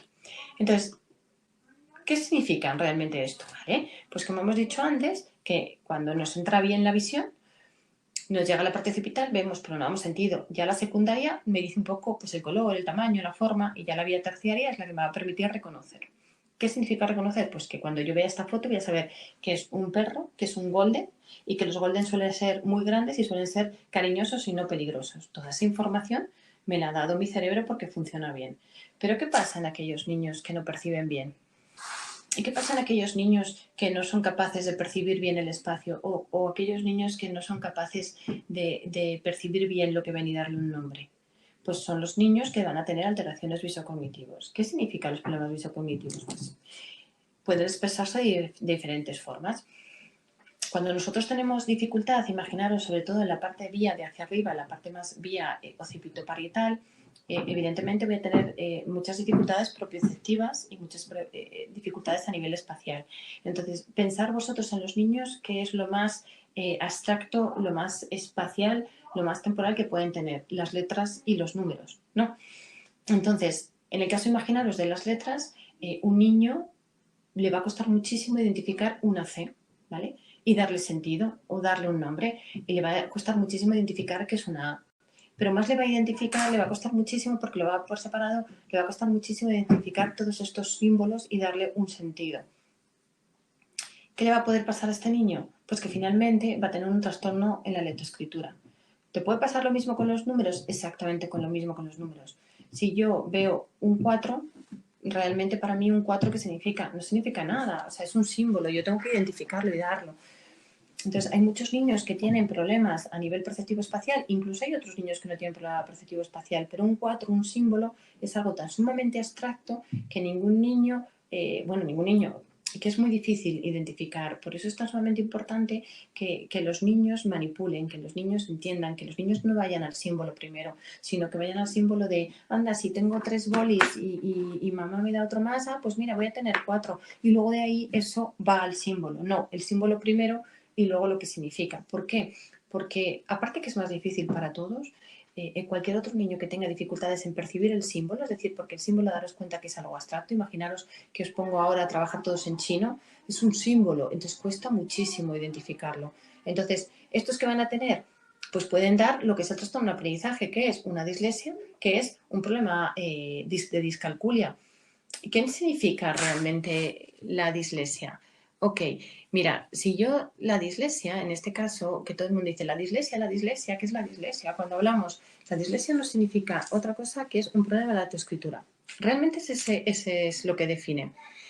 Pero es verdad que es algo mucho más complejo. ¿Por qué? Porque si nosotros conocemos realmente el desarrollo cerebral, vamos a poder entender qué es una dislexia. Y una dislexia puede ser que cuando a mí me entre la información por el ojo y me vaya a la parte occipital, cuando llegue a la parte occipital y se me vaya a la parte parietal y se me vaya a la parte temporal, incluso se me vaya a la parte frontal, yo voy a tener aquí un nudo grande que me va a unir todos estos procesos y todas estas funciones, ¿vale? En mi cabeza. ¿Qué significa? Aquí está la base de la lectoescritura y las matemáticas. ¿Por qué? Por lo que os estoy diciendo, que es la unión de los lóbulos más importantes. Entonces, yo tengo que ser capaz de ver qué área, o sea, perdona, qué área no, qué conexión es la que está más dañada. Si tiene una conexión más dañada con la parte parietal, es posible que ese niño tenga un problema más de discalculia. Si yo, por ejemplo, de discalculia y propiocepción, de lateralidad, de confundir, ¿por qué? Pues porque hay toda esta parte que está, la parte más propioceptiva. Si yo en mi parte propioceptiva ya tengo dificultades, pues imaginaros cuando me ponen un símbolo en espejo y yo tengo que identificarlo. Mucho más difícil. Pero puede ser que no. Puede ser que de este área el que tenga yo más torcido es el que me va a la parte frontal. Entonces, ¿qué voy a tener? Una dificultad, imaginaros, lectoescritura, incluso matemáticas, pero mi problema principal es una parte atencional e impulsividad. Entonces, si yo trato la atención y la impulsividad, todos mis esfuerzos van a ir a lo poco que esté lesionado, que vaya por el parietal o temporal. Y lo mismo si, por ejemplo, tengo este área, pero yo tengo más dificultad en la parte temporal, es decir, en discriminar. Pues, ¿qué voy a tener? Ahí claramente posiblemente una dislexia en el que te vaya a afectar la escritura y también te vaya a costar un poco la discriminación auditiva y el poder asimilar otros idiomas. Por eso, muchísimos niños, cuando tienen y les diagnostican de una dislexia, te tienen un foco atencional o te dicen, es que el inglés va fatal. Bueno, pues aquí tenéis la explicación, ¿vale? Esto, que es lo que hemos visto anteriormente, es el área terciaria, que es donde nosotros tenemos que hacer hincapié y ver cuál es la conexión que más dañada tiene. Entonces, bueno, pues esta es la parte que hablamos del funcionamiento. Otro, por ejemplo, de la parte espacial, cuando viene un niño que es un hiperactivo. ¿Vale? Pero que es un hiperactivo y que además es que invade el campo personal del otro y aparte que es tremendo porque, bueno, imaginaos que este niño no es que invada, sino que tiene este problema perceptivo espacial, ¿vale? Imaginaos que este niño realmente quiere jugar al balón y lo tiran y es que es súper torpe, es descoordinado, pero en cambio luego la bici va bien, pero en el juego de la pelota, vamos a ver, vamos a intentar buscar el significado. Si yo tengo un problema en percibir el espacio, voy a tener un problema en identificar tamaño, velocidad, todo aquello abstracto. Si yo tengo también un problema para tener realmente una clara propiocepción de mí, pues imaginaros que si yo me viene un compañero, me tira la pelota, tengo que discriminar la distancia que tiene esta persona. Tengo que discriminar el tamaño de la pelota. Tengo que valorar un poco la velocidad a la que me la tira. Y yo tengo que coordinar mis manos con esa pelota. ¿Qué hacen los niños que tienen dificultad perceptivo, perceptivo espacial? Pues hacen así, ¿vale? O son los que van a coger y se les cuela. Entonces, muchas veces están tachados de que no se fijan, de problemas atencionales, de descuidados, de descoordinados o de un problema motor, cuando realmente lo único es exactamente lo mismo, es un problema en la percepción del espacio. Otra cosa diferente es que tengas un problema motor y un problema motor se te reparte por todas partes. Estos niños, cuando muchas veces os van a decir, pues es que patinando va muy bien, o es que en la bici, bueno, pues en la bici el momento que le cuestan es el movimiento de la bici, daros cuenta que es un movimiento de nuestro propio cuerpo, es como una continuidad de nuestro cuerpo. Y los patines es como una continuidad de nuestro propio cuerpo, de nuestras piernas. Que te tiren un balón no coordinas, tienes que coordinar con el que está enfrente y con todo lo que os he dicho, ¿vale? Entonces, he aquí los problemas a nivel, un poco los estoy definiendo, los problemas específicos y cómo poder llegar a qué área es la que está más afectada para poder tener un diagnóstico mucho más aproximado que le pasa. Trastorno ejecutivo y atencional, eso lo vais a ir muchísimo. El trastorno de un déficit atencional, ok. Existen las dos. Tú puedes tener un problema atencional sin ninguna duda, ¿vale? Y puedes tener un trastorno atencional puro o puedes tener un trastorno ejecutivo, es decir, que realmente te cueste muchísimo planificar y te cueste muchísimo la resolución de problemas porque no eres una persona flexible. No eres una persona que yo tengo un problema, lo resuelvo, me aparece otro problema con algo similar y soy capaz de tener una flexibilidad para coger todas las conexiones y decir, bueno, pues lo puedo solucionar de esa manera, ¿vale? Entonces, sí, hay muchos niños. Un trastorno ejecutivo, pues un trastorno ejecutivo o puedes tener una alteración ejecutiva global o a lo mejor no, a lo mejor solamente tienes un problema en la capacidad de inhibirte, la capacidad de interferencia, que si te viene otra cosa, soy incapaz de no atenderla, ¿vale? O si, por ejemplo, tengo muy claro que quiero hacer algo y cuando voy a hacer algo por el camino me encuentro una cosa, me encuentro otra y me voy tal y no llego justo a mi objetivo, pues efectivamente puedes tener un trastorno ejecutivo y eso es muy común. ¿Por qué es tan común? Pues porque el trastorno ejecutivo es la parte frontal y la parte frontal está unido con la mayor parte de todas las demás áreas cerebrales. Entonces, una parte muy importante dentro de lo disejecutivo, del patrón ejecutivo, es la velocidad de procesamiento. Para mí la velocidad de procesamiento es importantísima. ¿Por qué? Porque la velocidad de procesamiento lo que te dice es cómo procesamos. Evidentemente, todos los que estamos aquí procesamos de una manera diferente. Y eso no pasa nada, cada uno procesa de una manera diferente, pero es un problema cuando ese procesamiento es mucho más lento. ¿Por qué? Porque si el mundo va tan sumamente rápido y a mí me cuesta procesar la información que me llega, evidentemente voy a ir mucho más lento. Si voy mucho más lento, todos tenemos una capacidad atencional X. Entonces, si yo voy más lento con las mismas demandas que los demás, voy a necesitar más tiempo, con lo cual mi atención, evidentemente, en un momento dado va a caer. No es un problema atencional, es un problema en que mi procesamiento es muy lento. ¿Qué tengo que hacer en esos casos? Pues en esos casos lo mismo, metodología. ¿Qué es metodología? Pues mire, dale menos información a ese niño. Vamos a ir a lo concreto. No le vamos a poner, entre comillas, la paja. ¿Por qué? Pues porque si le cuesta procesar y le estamos dando muchísima información, no significa que no va a aprender lo más importante. Sí que lo va a aprender siempre y cuando le podamos ayudar y lo podremos poner más fácil. Ojo, más fácil no significa bajar el contenido de los objetivos, no, sino ir al grano, darle menos información. Enseñar muy bien a subrayar, pues todo eso es importantísimo en la velocidad de procesamiento. ¿Qué se ve mucho? Pues en todos los niños oncológicos que han recibido quimioterapia, pues son niños que pueden ir fenomenal, pueden haber tenido una neurocirugía, pueden haber tenido, pues eso, todos los tratamientos y realmente lo que ves es una velocidad de procesamiento. Son muy lentos, pues efectivamente es una alteración. La velocidad de procesamiento, pues parece que sí, que efectivamente está muy relacionado con toda la parte de sustancia blanca, que es normal. Si yo tengo mielina en esa sustancia blanca, lo que me hace es que vaya más rápido. Si yo tengo alterada esas carreteras por la quimio, ¿vale? Porque al final es una toxicidad necesaria pero tóxica, entonces, ¿qué me va a hacer? Pues que esas conexiones o bien den más vueltas para llegar a un punto o bien sí que estén lesionadas. Entonces, eso es lo que hay que valorar. Entonces, puede haber perfectamente niños con un déficit en velocidad de procesamiento sin nada más. ¿Qué pasa? Que tenemos que saber qué es lo que provoca una velocidad de procesamiento. Entonces, bueno, esto es un poquito más sobre todo lo que más se ve en los niños y esto es un poquito lo que os he querido explicar ahora con las dificultades que hay en el diagnóstico si no conocemos muy bien cómo se desarrolla nuestro cerebro de forma global, no hace falta saber absolutamente todas. Algún alumno me preguntaba, ¿es que tengo que saberme? No, lo que tenemos que saber es cómo se desarrolla y cómo son sobre todo esas áreas terciarias. Entonces, esto es el ejemplo que os he ido poniendo con la velocidad de procesamiento. Si yo tengo una alteración de velocidad de procesamiento, voy a necesitar más tiempo para hacer las actividades y mi atención, que se está en desarrollo, va a caer. ¿Por qué? Pues porque no me da, porque necesito más tiempo para poder procesar la información. Entonces, ¿qué voy a provocarme? Un trastorno atencional. Si yo te trato ahí en la atención, ¿voy a mejorar? No. Si te trato con fármaco, ¿te voy a mejorar? No. ¿Por qué? Porque el problema está en otro lado.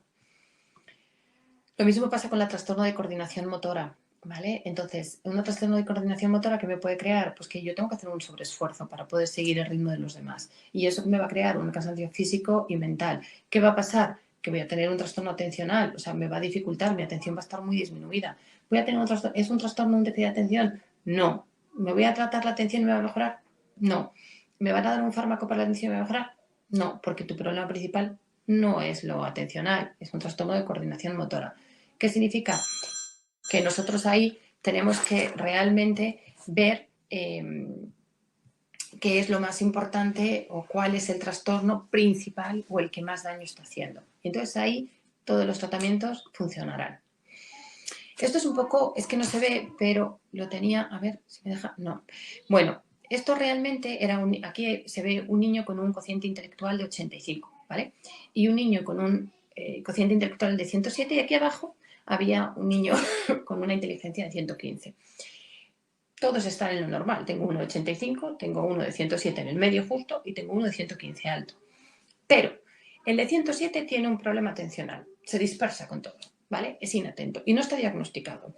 Y el de 115, que fijaros, es una inteligencia muy alta, tiene un trastorno disejecutivo, o sea, y una conducta muy inquieta, es decir, podríamos definirlo como un niño hiperactivo con un funcionamiento disejecutivo.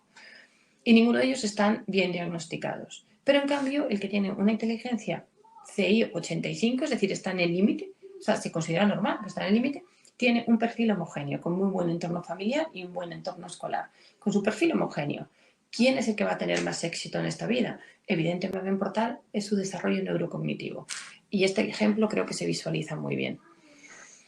Y esto un poquito parecido es a lo que se hablaba antes, la importancia del neurodesarrollo y el funcionamiento. ¿Por qué? Porque yo puedo tener una alteración o dos alteraciones en dos procesos, como pongo ahí, con una desviación de -1 e incluso -2, pero no le interfiere en la vida diaria por diferentes motivos, porque ha sido muy bien tratado, porque le han puesto medidas de compensación, porque el niño tiene una capacidad cognitiva que ha sabido compensar, lo que sea, pero no interfiere. ¿Puedo decir que tiene un trastorno neurocognitivo? No. Para mí un trastorno neurocognitivo es cuando tiene un problema en el proceso neurocognitivo y un problema funcional. Entonces ahí os digo que sí, que ahí sí. Pues es lo que me pasa. Si yo, por ejemplo, tengo un niño con los mismos procesos neurocognitivos alterados, en el que tengo 2 o más dominios alterados con lo mismo, -1, -2, y no tiene interferencia y tiene interferencia en la vida diaria, puedo decir que este niño tiene un trastorno neurocognitivo porque falla las dos, ¿vale? Importantísimo, cuando se estoy hablando mucho sobre el tema de los resultados del trastorno de aprendizaje y el funcionamiento, que tenemos que saber también diferenciar, que cuando tenemos cierta edad hay niños que no quieren estudiar y eso es una falta de motivación que nosotros ahí no podemos trabajarlo, y aquellos que no pueden, quieren pero no pueden. Y esos son los trastornos del neurodesarrollo, que son un poco la expresión del funcionamiento de las áreas terciarias. No sé si se me escucha, ¿no? ¿Vale? Entonces, vale. Entonces, importante. Eso es lo que es de una forma globalizada el por qué os pedimos que estudiéis neuroanatomía funcional. Es verdad que luego os tendréis que examinar. Es verdad que, como todos, nos ha tocado estudiar muchísimas cosas que realmente, bueno, pues a lo mejor son demasiadas cosas para lo que vamos a necesitar. Entonces, yo os animo a que que estudiéis con un enfoque funcional. No estáis en el colegio. Esto no es el colegio. Esto es para que vosotros sea un aprendizaje mucho más práctico. Entonces, estudiarlo con sentido, con significado. Es decir, no vamos a estudiar dónde están exactamente todas las áreas, sino lo más importante y sobre todo cómo se desarrollan. Yo creo que aquí os he dado una pista muy buena, que es estudiar, lo primero, una estructura muy globalizada. ¿Cómo estudiamos? Los lóbulos que tenemos, ¿vale? Y luego iros a estudiar las áreas funcionales. Eso es lo que tenéis que realmente saber, ¿vale? Entonces, eso es importantísimo. ¿Se escucha o no se escucha? Berta, sí que se te escucha Te bien. oigo entrecortada. Pues yo te oigo Vale, venga, perfecta. pues sigo, ¿no? Sí, no Vale, hay es que ningún como que... problema. Bueno, pues esta es la parte que os quería contar, que no tenéis que estudiar como si cogéis un libro y ala, tenéis que estudiarlo en sí. No, tenéis que ver la neuroanatomía, que es lo que más cuesta quizá, desde, de verdad, de un enfoque funcional. Es decir, ¿para qué estudio neuroanatomía? ¿Qué es lo que quiero? Pues lo único que quiero saber es cómo funciona el cerebro, ¿vale? Nosotros no vamos a hacer, no vais a ser neurocirujanos, no tenéis que estudiar esas vías tan sumamente específicas, pero sí que tenéis que saber muy bien todos los procesos, ¿vale? Entonces, yo creo que lo más importante es ver la neuroanatomía, como os he dicho al principio, los lóbulos más principales, y luego iros a las áreas funcionales, desde las áreas primarias a las áreas secundarias a las áreas terciarias. Y ya veréis cómo ahí todo va a tener un sentido mayor, ¿vale? Vais a ser profesionales o muchos ya sois profesionales. Entonces, esto os tiene que servir para eso, para saber ver ese cerebro en la clínica de una manera, como os diría, de una neurociencia aplicada a la clínica, una neurociencia aplicada a que os ayude al diagnóstico, una ciencia aplicada para que os ayude a tratar, una ciencia aplicada para que os ayude a entender. Entonces, eso es lo más importante. Vale, pasado este punto, ¿qué pasa en el ámbito hospitalario? ¿Vale? En el ámbito hospitalario siempre va unido la clínica y la investigación, ¿vale? No significa que nos paguen por la investigación, pero tenemos el deber ético de investigar. ¿Por qué? Porque cuando hacemos nosotros clínica, yo ayudo al paciente, sin ninguna duda, puedo ayudar al paciente y puedo orientarle, eso es súper válido. Pero nosotros tenemos que ir un poquito más allá y la manera de conocer un cerebro es muchas veces a través de la enfermedad. Si yo no investigo, no voy a ayudar a la ciencia y no voy a ayudar a las familias. ¿Por qué? Si yo, por ejemplo, llego, investigo una determinada enfermedad y estudio a todos esos niños que tienen esa enfermedad y tengo la capacidad de poder poner una base de datos, yo voy a hacer un perfil, puedo hacer un perfil. ¿Para qué sirve un perfil de una enfermedad? Para conocer más ese tipo de enfermedad, el impacto que tiene el sistema nervioso central. Anteriormente, la neuropsicología, lo neurocognitivo, es verdad que no se valoraba mucho, pero ¿por qué? ¿Por qué no se valoraba? Pues porque lo que importaba realmente es salvar a ese niño de la enfermedad. ¿Qué pasa? Que la medicina avanza muy rápido, entonces muchas enfermedades pediátricas, incluso de adultos, que anteriormente morían, ahora no. ¿Pero qué pasa? ¿Qué es lo que más puede afectar a un niño o incluso a un adulto? Pues el impacto que tenga en el sistema nervioso central, porque son lo que realmente te va a ayudar a vivir en este mundo, a defenderte en este mundo, a poder ser autónomo, a poder trabajar, a poder defenderte de todo. O sea, es lo que nos va a poder vamos a poder ser funcionales o no funcionales, vamos a ser personas independientes. Entonces, por eso ahora mismo eso es lo que está preocupando muchísimo, la morbilidad, es decir, qué impacto tiene determinadas enfermedades en el sistema nervioso central. Entonces, nosotros, por ejemplo, ¿qué estudiamos? Pues mira, estudio desde los errores congénitos del metabolismo, que son realmente enfermedades metabólicas en las que hay una enzima o una proteína que tiene un daño o un déficit o no existe. Entonces, estos niños a la hora de alimentarse, al no tener esa enzima, pues no hacen el metabolismo necesario y crea una toxicidad. La mayor parte de las toxicidades que se van, aparte de otros órganos, muchos de ellos a la parte neurológica. Entonces, puede haber muchísimas secuelas. Pero al igual que hay niños que ya con el cribado, cuando nacen, la prueba del talón, ya valoran muchísimas pruebas, muchas veces, aunque se les trate bien, pueden tener pequeños déficits neurocognitivos, porque aunque con la dieta y los tratamientos ese metabolismo mejore, a lo mejor no funciona al 100% y todo eso va a nuestro cerebro, ¿vale? Nuestro cerebro se alimenta, entonces si esa alimentación, para que me entendáis, no llega al 100%, pues puede ser que tengas algún pequeño déficit. Entonces nosotros con las enfermedades metabólicas ahora mismo estamos estudiando mucho y las estamos investigando mucho porque es donde nosotros podemos ayudar. Como os digo, podemos ayudar individualmente, pero ahora lo que estamos haciendo es investigar las enfermedades de una forma mucho más globalizada para poder llevar a las familias, pero no solo a las familias, también a sus propios profesionales. Entonces, ¿por qué? Pues porque, bueno, las manifestaciones no neurológicas, dependiendo de la enfermedad metabólica, pues va desde el retraso psicomotor, acordaros, el retraso psicomotor, retraso madurativo menor de 6 años, ¿vale? A partir de los 6 años tendríamos que hablar ya de capacidad cognitiva. No es que si tienes 5 años y 11 meses no puedes hablar de discapacidad, ni tampoco significa que a los 6 años y un mes tienes que hablar de discapacidad claramente. No, sino que aproximadamente, dependiendo de cada caso, los niños de 6 años, un cerebro de un niño sano de 6 años, bueno, pues podemos estar tan sumamente ya desarrollado como para poder hablar o valorar una inteligencia. Pero imaginaos un prematuro está dicho que ya no se habla de edad corregida, a partir de los 2 años ya se habla como si fuese, bueno, pues no hablamos de edad corregida y eso es mentira. Un niño nacido prematuramente a la edad de los 6 años es posible que siga con una inmadurez, entonces a ese niño no le vamos a hablar de una discapacidad cuando vemos que está de una manera muy inmadura. Entonces le daremos más tiempo que desarrolle, que evolucione y luego valoraremos, ¿vale? Entonces, en el tema metabólico, pues podemos entrar de retraso psicomotor a deficiencias neurosensoriales, enfermedades neuromusculares, podemos tener epilepsias y evidentemente nuestros trastornos. ¿De qué depende? Pues depende tanto de la enfermedad propia que es en el momento del diagnóstico y la adherencia al tratamiento, porque no todo el mundo tiene la misma adherencia al tratamiento o no todo el mundo tiene un buen entorno familiar y a lo mejor el que necesita una dieta pues no se lo dan de la forma tan estricta como pide la dietista. Entonces,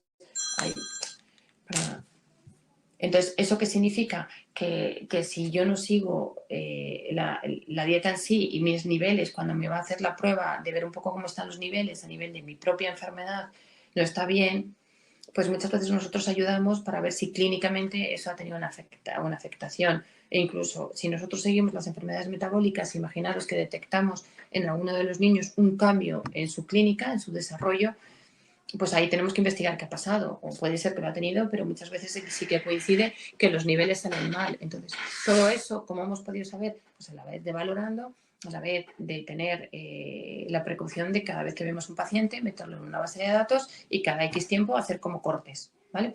Cortes para poder saber cómo es esos perfiles. Entonces, ¿qué hacemos? Bueno, pues esto es importante. Intentamos hacer screening neurocognitivo de cada enfermedad, utilizando pruebas específicas. ¿Qué significa? Que nosotros tenemos que descubrir qué pruebas son más sensibles para determinadas enfermedades. Sé que esto puede ser difícil, porque dices, ¿cómo lo sabes? Bueno, pues ahí está la investigación. Cuando nosotros tenemos una enfermedad y sabemos un poquito ese impacto que tiene el sistema nervioso, lo que hacemos con los demás profesionales que llevan a ese paciente es establecer un protocolo. ¿Qué hacemos con ese protocolo? Bueno, pues valoramos las edades más importantes o los cambios en tratamientos más importantes que va a tener ese niño por su enfermedad, y a esas edades entramos nosotros y valoramos. ¿Qué tenemos que hacer? Claro, nosotros tenemos que valorar, como le llaman, una consulta de alta resolución. ¿Qué significa? Que en el menor tiempo posible tenemos que dar un diagnóstico lo más válido posible. ¿Cómo lo hacemos? Ok, haciendo un screening, como os lo hemos dicho, entre la historia clínica, entre conocer la enfermedad, la historia clínica, la observación mientras hablamos con las familias, más los informes que recogemos, ya tenemos que tener una hipótesis y luego ya, si queremos, pasamos el screening. El screening, siempre va a haber un pequeño screening, pues imaginaos que yo quiero valorar los problemas visocognitivos y voy a pasar la figura del rey, porque me encanta. Pero veo que pasándoselo a 3 niños, la figura del rey estos niños, porque a lo mejor tiene una afectación motora o porque tienen además una sensibilidad X, no es la mejor prueba. Entonces tengo que cambiar. Entonces, finalmente, al final los grupos de enfermedades tienen screening que van a valorar las áreas más sensibles, en ese caso de daño, porque nosotros conocemos la enfermedad y conocemos un poco qué es lo que puede afectar a nivel cerebral, con lo cual podemos un poco intuir qué alteraciones puede tener. Entonces, hacemos ese screening de esas pruebas, ¿vale? Para valorar bien esos procesos, y tenemos unas pruebas que son muy sensibles, es decir, te lo detecta rápidamente, ¿vale? Con esto quiero decir que el protocolo que utilizamos para los errores congénitos del metabolismo a lo mejor no es el mismo que utilizamos para oncología, porque la clínica de los que presentan los niños con error congénito del metabolismo nada tiene que ver con los niños oncológicos. ¿Cómo sabemos esto? Ensayo y error, es así. Es decir, valoramos a los niños, conocemos a los niños, apuntamos, vamos, y en un momento dado conseguimos, hacemos un parón, vemos todos los niños que tenemos una enfermedad y vemos un poquito cuáles son las lesiones más frecuentes. Siempre, siempre, siempre buscando bibliografía, ¿vale? Porque tenemos que estar respaldados antes y después por la bibliografía, es decir, ¿qué han hecho otros? Todas las preguntas están contestadas, entonces tenemos que buscarlo. Y ya una vez que tenemos claro qué áreas parece que en esa enfermedad están alteradas, decimos a qué edades, ¿por qué? Pues porque si yo sé qué áreas son las más sensibles en esa enfermedad de tener alteración, como conozco muy bien el neurodesarrollo, sé a qué edad se tienen que expresar, con lo cual hago mi protocolo según la edad que se tienen que expresar, ¿vale? Entonces, ¿veis? Este protocolo es un protocolo que nosotros tenemos de todas las funciones, con todas las subfunciones, y tenemos otra parte, pues eso, con todas las pruebas.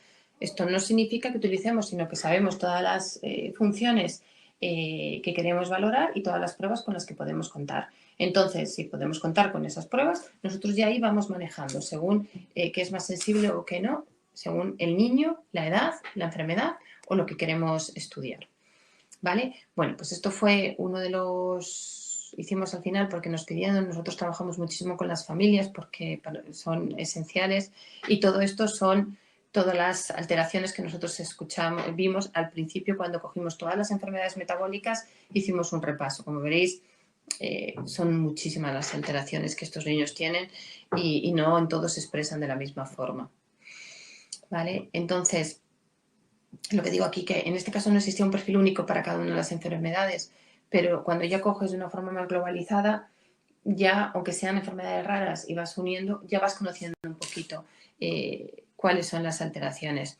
Otras cosas que hacemos, pues mirad, con la diabetes, hubo una temporada que se hablaba que los niños con diabetes podían tener alteraciones del neurodesarrollo. Es verdad que buscamos bibliografía, eso nos lo dijo un compañero endocrino que estaba un poco preocupado. Entonces, pues mira, estuvimos hicimos una búsqueda bibliográfica y vimos que efectivamente sí que se decían que ya te podían tener trastorno en el desarrollo, no tanto por las hipoglucemias, sino que antes, para intentar evitar por todos los medios tener una hipoglucemia, ¿vale? Daba igual que tuvieses hiperglucemias y parecía que esas hiperglucemias también afectaban al sistema nervioso central. ¿Qué hicimos? Un protocolo. ¿Qué protocolo hicimos? Pues unas valoraciones a varios niños en determinadas edades. ¿Qué pasó? Que ya hicimos el estudio y no vimos ningún tipo de relación, ¿vale? Es decir, que por lo que sea, los niños con diabetes, alguno de ellos que llegaba a la consulta de endocrino con alteraciones, esas alteraciones venían por otro lado. No encontramos realmente una relación directa. Entonces, ahora ese protocolo no lo hacemos, a no ser que tengan algún niño que tuviese alguna alteración específica por lo que sea o que fuese muy mal controlado y le preocupase, pues ahí de forma un poco aislada pues le estudiábamos, pero ya no se hace ese protocolo. Sí que hacemos protocolo con el VIH, por ejemplo, el VIH es una enfermedad que no se sabía realmente el impacto que tenía el sistema nervioso central, porque era una enfermedad multifactorial de impacto, es decir, los tratamientos antirretrovirales, los entornos del VIH, porque el entorno social es muy importante y realmente muchos de estos niños tenían un entorno muy complicado. Y luego, pues, oye, lo que es la infección en sí, porque pasa la barrera hematoencefálica. Entonces, ahí sí que podía tener alteración de neurodesarrollo, o sea, podía ser evidente. Entonces, bueno, pues ahí tenemos un protocolo. De hecho, ese con VIH continúa y ahora estamos trabajando, bueno, unos compañeros incluso con Rusia.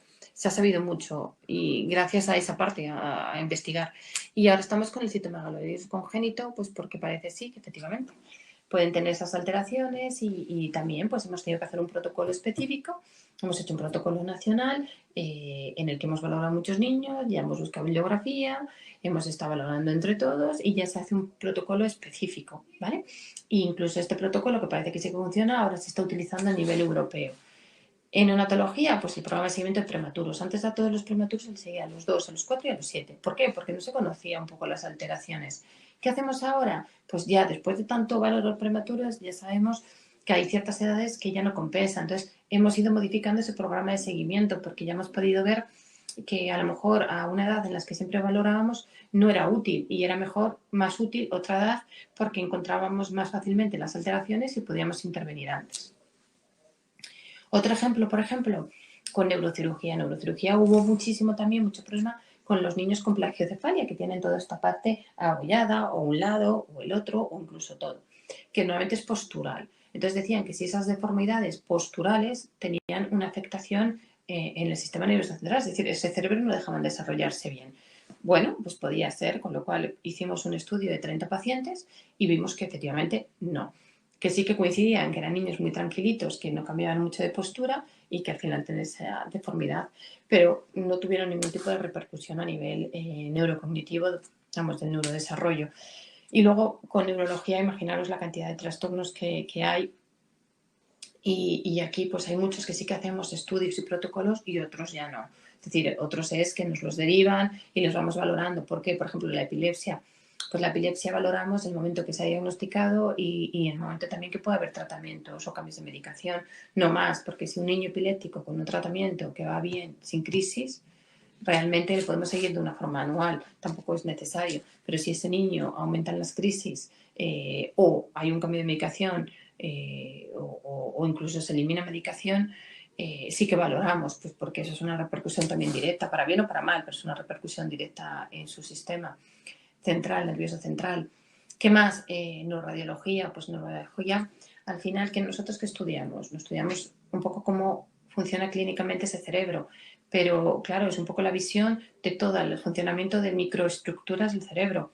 Entonces, la resonancia magnética estructural nos va a dar lo que es el daño lesional, pero hay muchas cosas por detrás que no nos dan. Entonces, cada día está más cercano que la neurociencia, es decir, bueno, neurociencia es todo, perdonad, que la parte neurocognitiva o el estudio de neurodesarrollo con la neuroimagen ya se van a unir. ¿Por qué? Pues porque nosotros quizá valoramos de una forma clínica más expresa y ellos tenemos que estudiarlo un poquito, cómo detectarlo a nivel cerebral y juntos podemos llegar a mejores diagnósticos.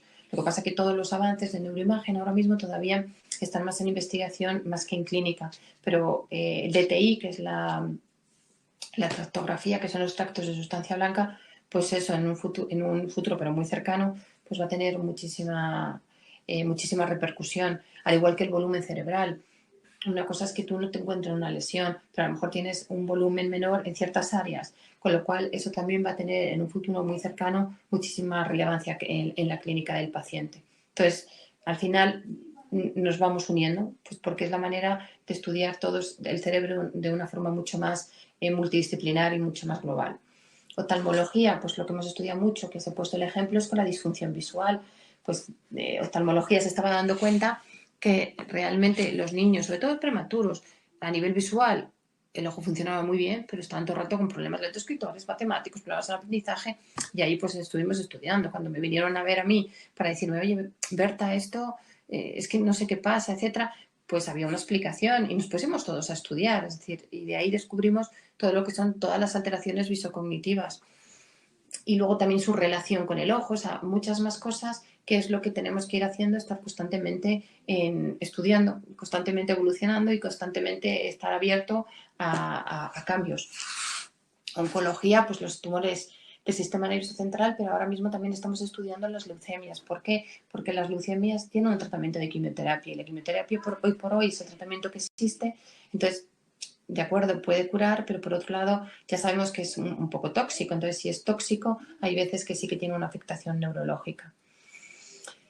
En el otorrino estudiamos mucho la parte sobre todo del citomegalovirus. ¿Por qué? Pues porque tienen un problema a nivel neurosensorial, muchos de ellos desarrollan, todos los que tienen lesión cerebral, una hipoacusia y bueno, pues ver un poquito, es una unión que tenemos mucho con el cito. Y psiquiatría, bueno, psiquiatría trabajamos claramente ellos la parte conductual, en un momento dado, por ejemplo, con el trastorno de espectro autista, el neurólogo en este caso estudiaría la causa de ese autismo, que muchas veces no se encuentra, pero es un poco estudiar la causa. El psiquiatra lo que hace el diagnóstico ya más conductual y nosotros lo que tenemos que hacer es estudiar el perfil más neurocognitivo, el funcionamiento más cerebral de un niño con autismo. ¿Vale? Entonces, bueno, pues esto es lo que se explica un poquito de toda la diabetes, de todo lo que vimos, del proyecto que se hizo y finalmente no vimos y no encontramos. Esto es un poco el VIH, todas las alteraciones que vimos, incluso hubo un tratamiento antirretroviral que detectamos que los chicos que lo tomaban pues tenían muchísimos problemas de sueño y esos problemas de sueño derivaban en problemas neurológicos, con lo cual eso hubo un cambio y se hizo ese cambio de ese tratamiento farmacológico. Esa parte pues es muy agradable porque si tú puedes ayudar a determinadas enfermedades y a detectar un poco los efectos no deseados de un tratamiento, pues bienvenido sea. Es decir, a veces aunque haga un efecto no deseado a nivel del neurodesarrollo, pero es muy importante a nivel orgánico, a nivel en el sentido de salud, de vida, de esperanza de vida, pues al final tenemos que poner una balanza y ver qué es más importante y bueno, pues actuar de la mejor manera posible con esos pacientes. El citomegalovirus estamos en ello, ahora mismo hay una neuróloga que va a estudiar muy bien la resonancia pues para ver, intentar buscar biomarcadores que nos puedan adelantar posibles alteraciones de neurodesarrollo que vayan a tener. Eso es maravilloso, porque si conseguimos un poco adelantarnos a esa sospecha de que puedan tener, pues antes podemos intervenir o antes podemos poner a ese niño en tratamiento. Entonces, bueno, pues es muy agradecido en ese sentido.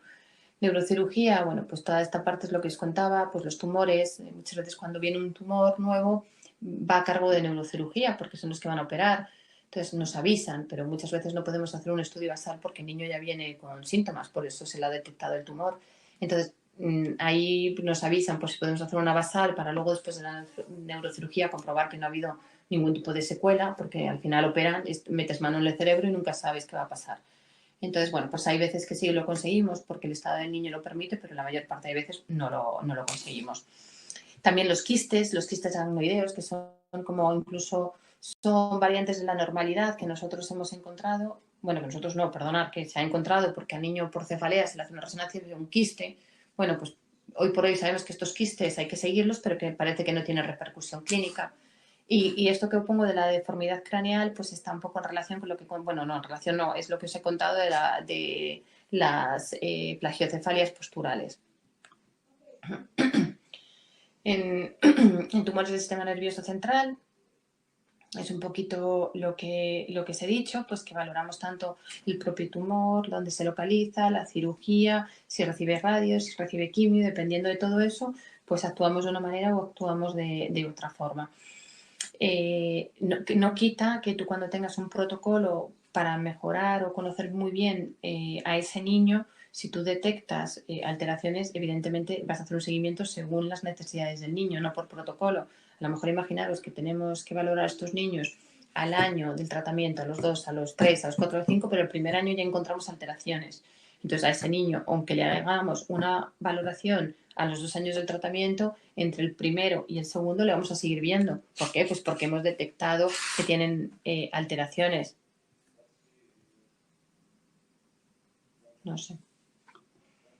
Vale. Entonces, bueno, pues esto, la parte de de neurología, todo lo que he contado, que con neurología al final, como son muchos los que tienen secuelas, no te creáis que tenemos más protocolos, porque es como enfermedades como muy bien estudiadas que no hace falta, es como ya un trabajo más del día a día. Es decir, ellos si ven algún niño con una enfermedad de índole neurológica, nos lo derivan, pero ellos dominan muy bien lo que es la clínica de todos. Entonces no hace falta crear protocolos muy específicos. ¿Vale? Por ejemplo, en la epilepsia, pues muchas veces simplemente retrasos muy importantes del lenguaje o de repente regresiones conductuales tipo autista, que pues niños epilépticos que hemos ido siguiendo y de repente hemos detectado un cambio tremendo en la clínica del paciente. Bueno, pues eso se avisa al neurólogo y el neurólogo le hacemos un electro y ahí se descubre muchas veces pues que tiene otro tipo de epilepsia. Entonces, bueno, pues como veis es un trabajo muy multidisciplinar. Yo como digo a todos los alumnos, el que trabaje en el ámbito hospitalario no va a ser el gran neuropsicólogo que se conozca todas las áreas, sino va a ser un mix de todo. Es decir, vas a tener que saber un poquito de medicina, vas a tener que saber un poquito de neuroimagen, vas a tener que saber bastante de neurodesarrollo, de neuropsicología, vas a tener que saber un poco de psiquiatría. ¿Por qué? Pues que, bueno, el niño es más globalizado, enfocado en una enfermedad.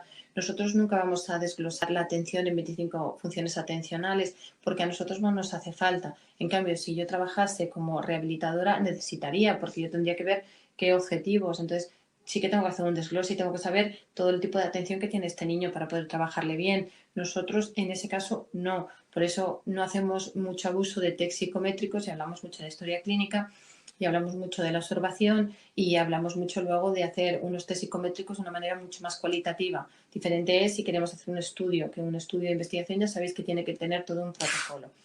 A pesar de ello, en la investigación con niños, lo mismo, los screening son screening, no podemos aumentar y hacer muchísimas pruebas a un niño. ¿Por qué?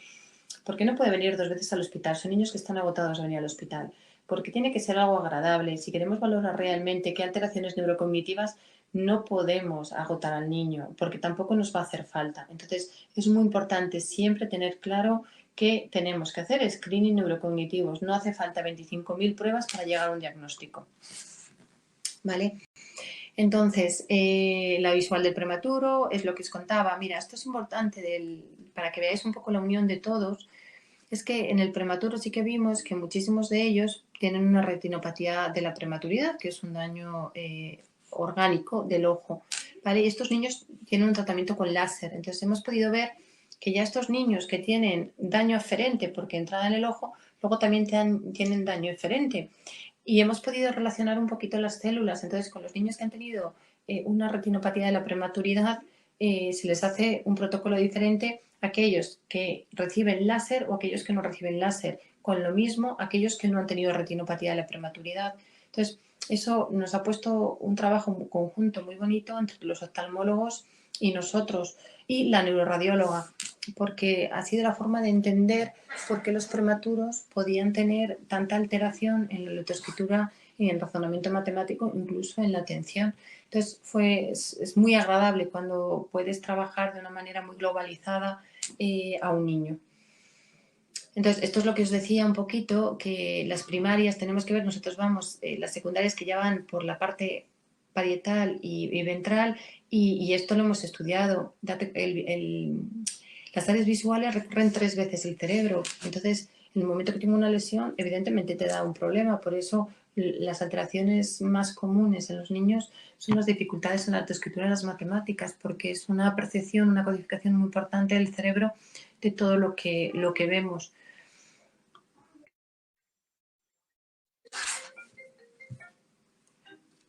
Vale. Entonces, bueno, estas son un poquito las funciones que tienen los fascículos ventrales y los fascículos, pero bueno, eso está en muchísimos sitios. El ventral, que es un poco más la memoria visual, la que está más relacionada.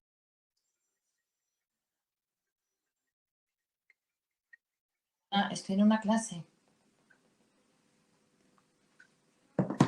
Perdonad.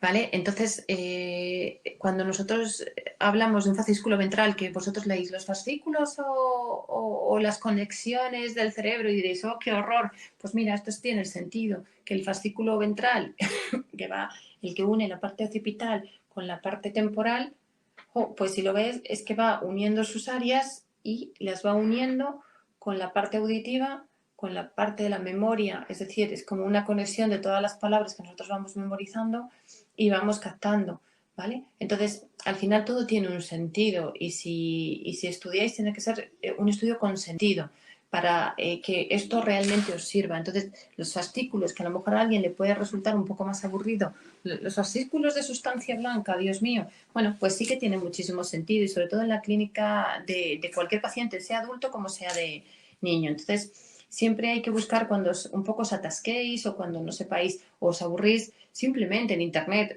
sois personas que lo vais a hacer perfectamente, es estudiar un poco o ver vídeos clínicos, es decir, vídeos, ¿para qué sirve el fascículo ventral? Y seguro que salen mil cosas y eso todo es que hacer aprendizajes muy prácticos. Bueno, pues estos son un poquito todas las pruebas que incluso el oftalmólogo añadió en su exploración, que eso fue una parte muy, muy bonita. Es decir, ya hay médicos que ya no solo se quedan en evaluar la parte orgánica, sino que se van un poco también a la parte funcional y eso es importantísimo porque a nosotros además que nos llegan mucho mejor, en el sentido mucho mejor derivados, con una causa muy específica, ellos también de una forma mucho más completa atienden a los pacientes. ¿Vale? Entonces, bueno, pues como un poco para terminar, que la importancia que es de la clínica, que la clínica nos permite detectar alteraciones neurocognitivas, pero que realmente la investigación también nos ayuda a determinar perfiles y patrones neurocognitivos. Y ambas son realmente importantes. Una no está sin la otra y la otra no está sin la una. Entonces tenemos que tener no, tenemos que tener en mente que si realmente nos gusta la neurociencia, nos gusta la neuropsicología, tenemos que saber un poquito de metodología de investigación. ¿Vale? Y aquí ya por terminar, este es el que, como os ha dicho la compañera, es un estudio que estamos llevando ahora mismo y este estudio lo bonito es que esta es la mamá de una de las pacientes que yo llevo y es la presidenta de la asociación. Bueno, pues esta mamá, yo sí que teníamos idea de estudiar mucho el impacto de la aciduria, que es una enfermedad metabólica en el cerebro, pero entre tanta clínica, pacientes, pues es verdad que muchas veces no tiene. Si fue ella porque su niño tiene algunas alteraciones y me dijo, Berta, por favor, vamos a hacerlo. Y dijimos, pues sí, porque es precioso. Entonces, y no hay nada escrito, además. Entonces nos pusimos y lo bonito es que este proyecto nació de los padres, de la asociación de padres, y que aquí, que somos una parte del equipo, está la neuróloga, la especialista pediátrica en enfermedades raras, esta es nuestra neuroradióloga, esta es la dietista, esta y ella son las dos pediatras especialistas en enfermedades metabólicas. Es decir, que al final son estudios multidisciplinares, que es la importancia cuando nos metemos en la neurociencia pediátrica o neurociencia globalizada. Es decir, es muy importante la colaboración y el estudio de otras disciplinas. Entonces, esta era un poquito la intención de este seminario, era el deciros, que yo entiendo que la neuroanatomía, sobre todo, es un poco, a lo mejor a veces pesada, o incluso en la neuropsicología con todos los test psicométricos, pero que tenéis que buscar ese sentido, que tiene un sentido, que todo tiene una explicación, que no tenemos que ser perfectos y saber absolutamente de todo, pero tenemos que saber el porqué de las cosas para poder ayudar de una manera pues más práctica y sobre todo poder facilitar la vida a los pacientes. ¿No? Entonces, bueno, yo por mi parte lo que quería enseñaros ya he terminado. ¿Quieres estar al día de todo lo que ocurre en ISEP? Síguenos en las redes sociales y no te pierdas nada. Actualidad, entrevistas con expertos, masterclasses, sesiones clínicas, vida estudiantil, eventos y mucho más. Podrás encontrarnos en Facebook, Twitter, LinkedIn, Instagram y YouTube. Además, ahora podrás convertirte en el protagonista de nuestros perfiles sociales. ¿Cómo? Muy sencillo.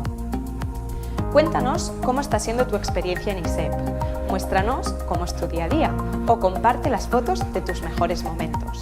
Acuérdate de etiquetarnos o de usar el hashtag experienciaisep. Así podremos compartir el contenido con el resto. Recuerda, juntos hacemos ISEP.